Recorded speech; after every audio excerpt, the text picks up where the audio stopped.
संस्कारों की चिकित्सा केवल गुरु कर सकता है। भव रोगों की चिकित्सा केवल मंत्र कर सकता है। भव रोगों की चिकित्सा केवल अध्यात्म कर सकता है और कोई नहीं कर सकता। तो आज के प्रबुद्ध वर्ग को इस बात के बारे में सोचना पड़ेगा कि हम वैज्ञानिक अध्यात्मवाद को महत्ता दें, प्रधानता दें। वैज्ञानिक अध्यात्मवाद है क्या आखिर? विज्ञान और अध्यात्म एक दूसरे के पूरक हैं। विज्ञान के बिना अध्यात्म नहीं चल सकता और अध्यात्म के बिना विज्ञान नहीं चल सकता। दोनों मिलकर के चलेंगे साथ साथ। विज्ञान इस युग की सबसे बड़ी शक्ति है।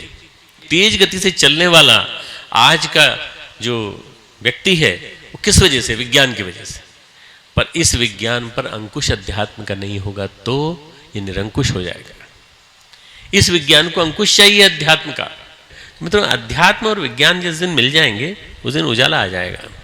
परम पूज्य गुरुदेव परमन्य माता जी के रूप में साक्षात दशमावतार निष्कलंक प्रज्ञावतार आ चुका और आकर के हमारे बीच में काम करके जा चुका और आपके अंदर विराजमान है।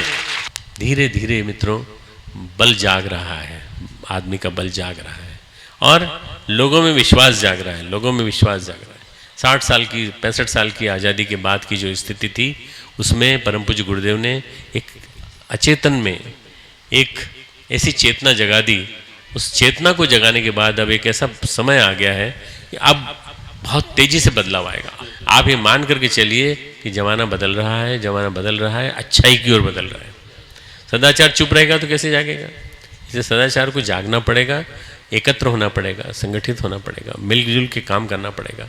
और जितनी भी श्रेष्ठ आत्माएं हैं, जितनी भी आत्माएं जिस जिस रूप में जहाँ जहाँ विद्यमान हैं, उन सबको मिलजुल करके आगे आना पड़ेगा।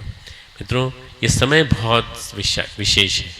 हम लोग बड़ी तेज़ी से बदलाव देखेंगे और ये बदलाव जो होगा ये इतना विलक्षण होगा कि आप देखेंगे 10-12 साल के अंदर ही भारत का भविष्य बदल गया। भारत सारे विश्व का जगत गुरु बनने जा रहा है। भारत सारे विश्व का मार्गदर्शक बनने जा रहा है और विश्व गुरु बनकर सारे विश्व को मार्गदर्शन करने जा रहा है। मित्रों, यदि ये समझ में आपके आ जाए तो फिर आनंद आ जाए। वास्तव में ये हिम्मत रखने का समय है, धैर्य रखने का समय है और अपने बल को समेटने का समय है, संकलित करने का समय है। संकलन, बल का संकलन।